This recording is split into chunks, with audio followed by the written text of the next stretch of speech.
Hello, my intrepid learners of the Yakima Valley. I hope you've had a great week learning all about perspective, the horizon line, that vanishing point. And I just thought that I would circle back on one thing that I mentioned at the beginning here, but didn't really talk about very much, which is the Statue of Liberty. I don't know how familiar you are with her, but if you have some time, I have a book about her that I have at my house that I just thought you might really enjoy reading along and learning with me about her. So, this book is called Her Right Foot, and it's by Dave Eggers, and the art is by Sean Harris. If you look closely, all of these are drawn or created by cutting out pieces of paper and then painting on top of the pieces. So check these illustrations out as we go through. I hope you'll stick with me and you can learn about the Statue of Liberty with me. You ready? Okay. Her right foot.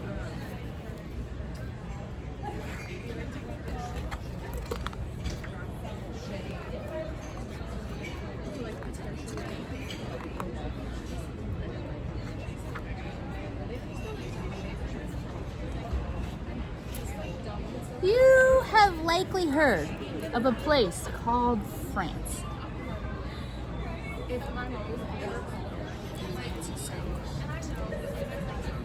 If you have heard of France, then you may have heard of the French. They're the people who live in France.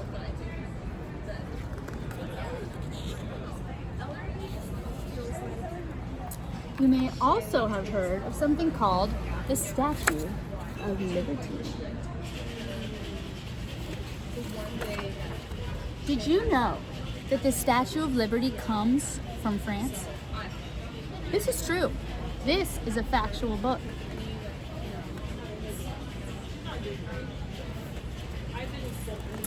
One day, a Frenchman named Edouard de Balaboulier had an idea. The idea was to celebrate the 100 years of the United States of America had been around by giving them a giant sculpture. So he convinced another Frenchman, a Frenchman with an Italian last name, to design the sculpture. This artist's name is Frédéric Auguste Bartholdi. Bartholdi designed the statue. He made the very small models of the sculpture, then larger ones, then finally one that we know now, which stands 300 feet above the water. This final full-size version was covered with a thin copper skin. This skin is about as thick as 2 pennies. That is not very thick. Here is a rendering of Bartholdi and his team. He had a team. He did not work alone. He did not like working alone. Constructing the statue's hand. Notice that the hand is bigger than these men. They made the statue in many parts. These parts were assembled in New York City. No, wait. First, they were assembled in Paris. Did you know this? Ask your friends and even your teachers if they know that before the Statue of Liberty was assembled in New York, it was first constructed in Paris. Your friends and teachers will be astounded. They will be impressed. They might even think you are fibbing. But you are not fibbing. This really happened. The Statue of Liberty stood there, high above Paris, for almost a year in 1884. After they assembled the statue in Paris, they took it apart. But we just put it together, the workers said. That is absurd, they said. They said all this in French, the language of the French, a people who appreciate the absurd.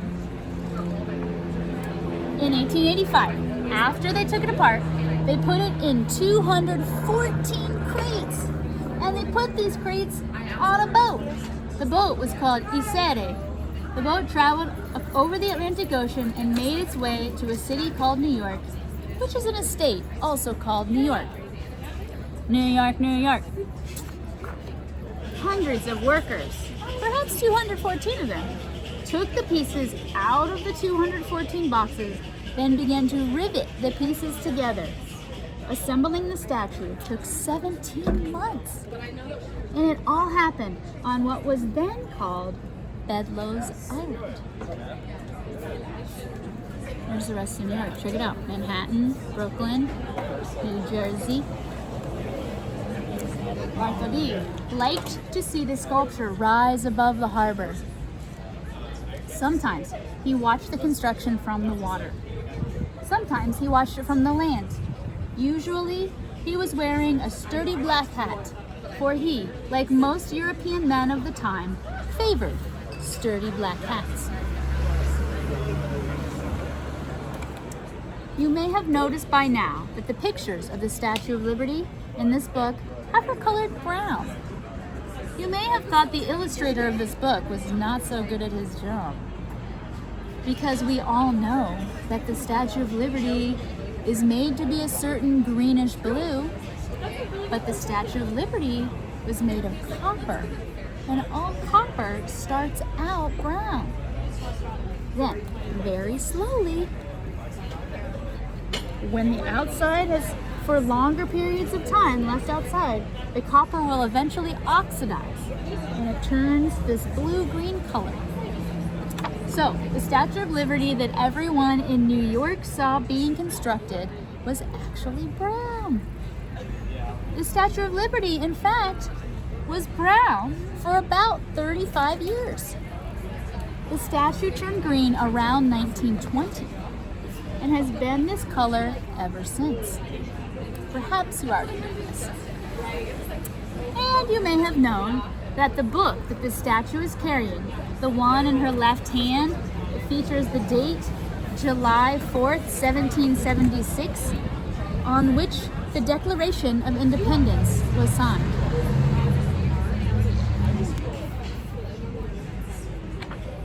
And you may know that the 7 spikes on her crown represent the 7 seas on earth, and the 7 continents, and the sun's rays too. And you probably know that the torch she carries is the symbol of enlightenment, lighting the path to liberty and freedom. And you might have known that at one point, Thomas Edison, inventor of the light bulb and the record player, once proposed to have a giant record player inside the Statue of Liberty.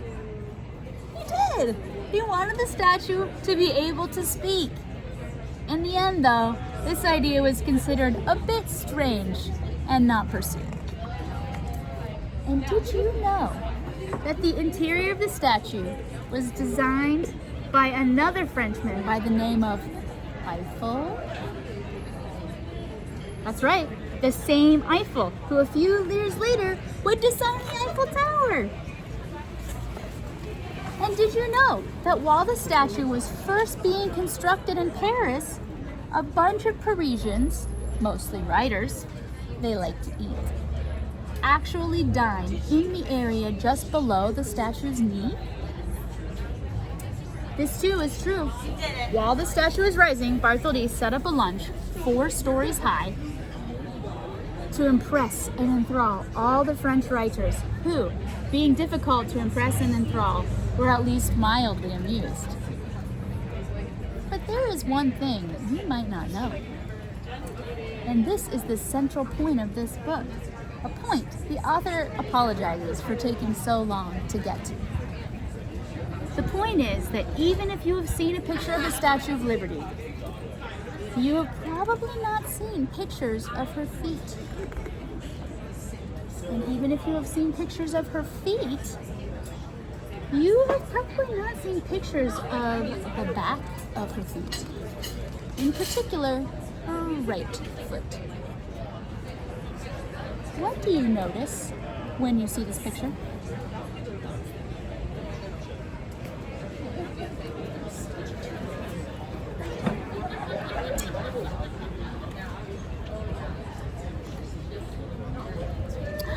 That's right. She is going somewhere. She is on the move.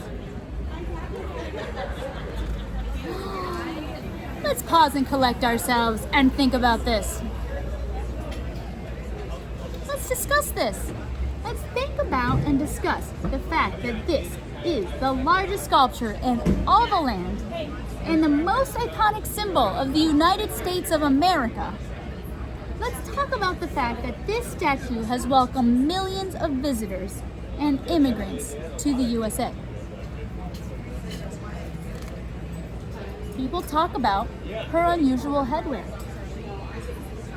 They talk about her gown, which seems to have a very heavy garment, which would likely result in serious lower back issues.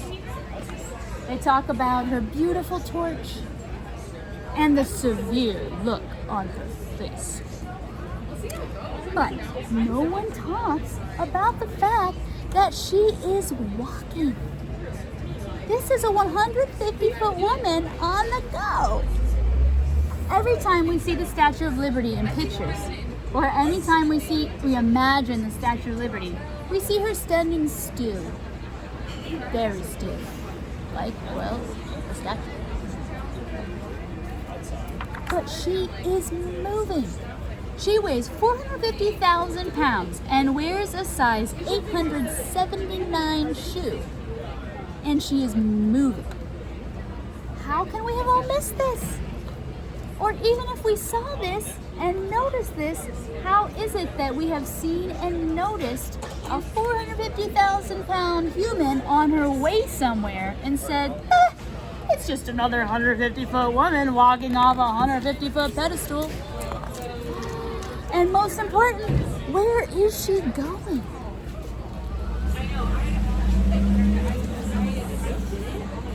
Is she going to the West Village to look for vintage Nico records?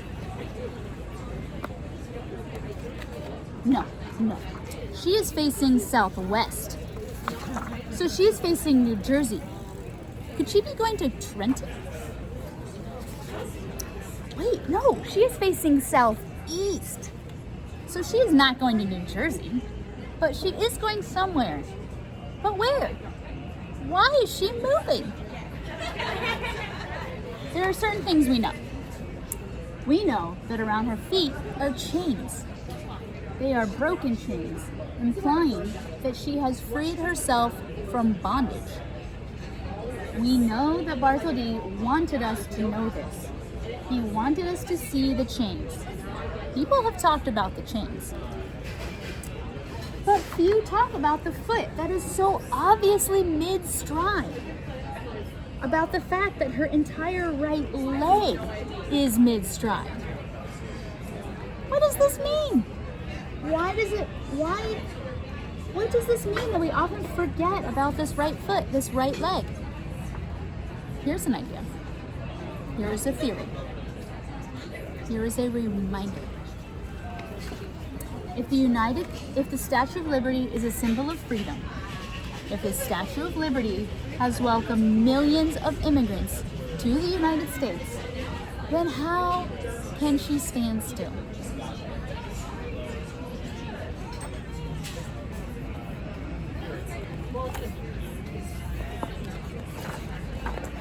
Liberty and freedom from oppression are not things that you get by standing around like some kind of statue. No. These are things that require action, courage, and unwillingness to rest. The Statue of Liberty was not built to welcome just one boat, 1,886 immigrants from Italy on one certain Sunday in, say, 1886. No, she was built to welcome 3,000 immigrants the next day from Poland. The next day, 5,000 Norwegians. After that, 10,000 Glaswegians. Then Cambodians, then Estonians, Somalis, Nepalis, Siberians, Liberians. It never ends. It cannot end. After all, The Statue of Liberty is an immigrant too. And that is why she is moving. That is why she is striding. And welcoming the poor, the tired, the yearning to be free. She is not content to wait.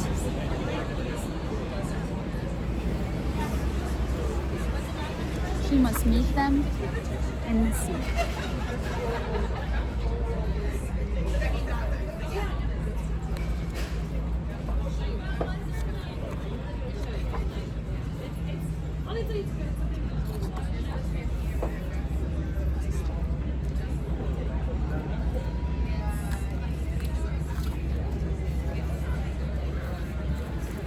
Thank you for joining me. I hope you enjoyed the story and that you join us next week. We're going to talk about symmetry. Cheers.